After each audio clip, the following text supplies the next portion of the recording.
Eye, believe it.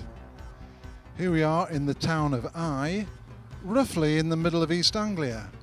20 miles from Norwich, 20 miles from Ipswich, 20 miles from Bury St Edmunds, so almost in the middle of nowhere in this beautiful part of the world. There's lots of interesting buildings in the town which dates back well over 1,000 years. They've got the ancient castle in the middle of town, the town hall, and the really magnificent church next to the castle. Because it's such an old town, there are lots of interesting buildings as well, which you'll see during the course of this whistle-stop tour through the town.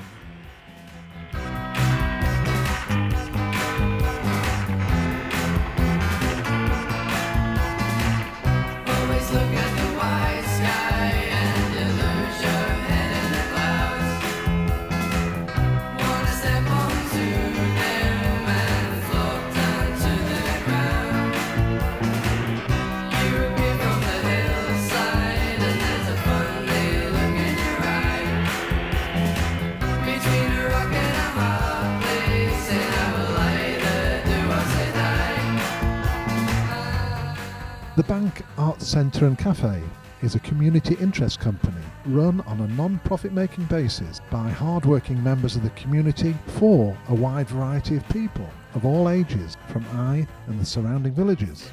As well as good food and drink, you'll find here a variety of art and music activities and events, evening gigs, and also some health and well-being activities. Although it calls itself a town, Eye really is a large village in that it's got less than 2,000 people. Eye was granted a charter from Queen Elizabeth I in 1575, although some people thought Eye gained it under false pretences. The charter should really have been given to a town in Kent called Hythe, which was very closely spelt to the town of Eye.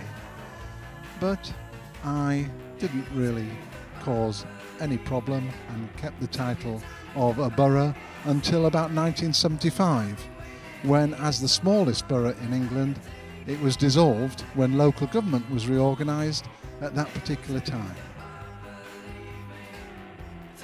The name Eye comes from a very old word meaning island.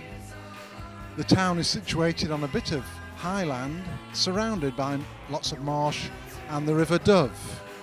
It's said that at one time you could sail your boat up from the coast of East Anglia to Eye and leave your goods here. But nowadays you could jump across the River Dove. It's such a small and insignificant little stream nowadays. Eye Town Hall, right in the centre of the town of Eye. Built in 1857 by Edward Buckton Lamb. He was a strange sort of architect, I think, by all accounts. He was called a rogue architect.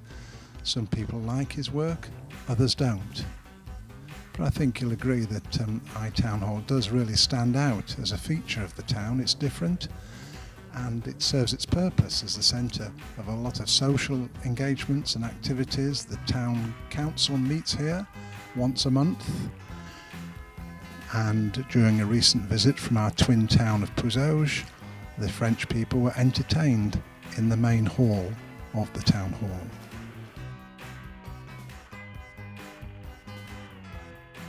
The castle was built by William Mallet between 1066 and 1071. Unfortunately, most of it was demolished during the 17th century, and it's not quite as big as the one at Framlingham.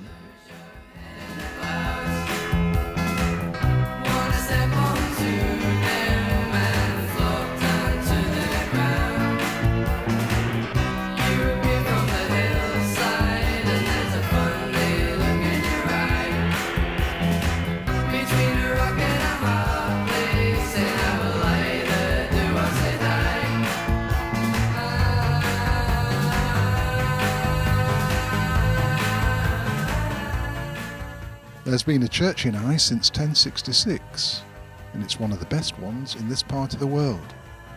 The present building dates from the 14th century. It's next door to the rather grand Guildhall, which was built in the late 15th century. Ignoring the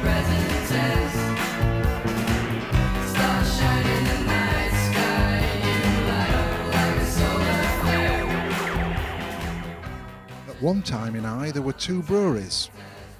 If you look back at the figures for the 19th century, in 1896 there were 16 pubs in the town, which amounted to 1 for every 129 people in Eye. There's just one pub at the moment, the Queen's Head.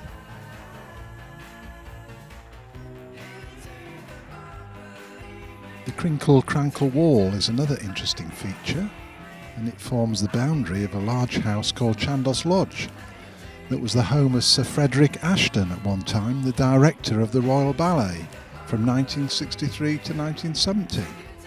So, as you've seen, Eye is a very welcoming place, especially for walkers. So, when you're next in town, pop inside for a cup of tea and a chat. Of course, if it's too busy, there's always lots of other cafes and our pub to go and visit. So I'll see you soon. Bye.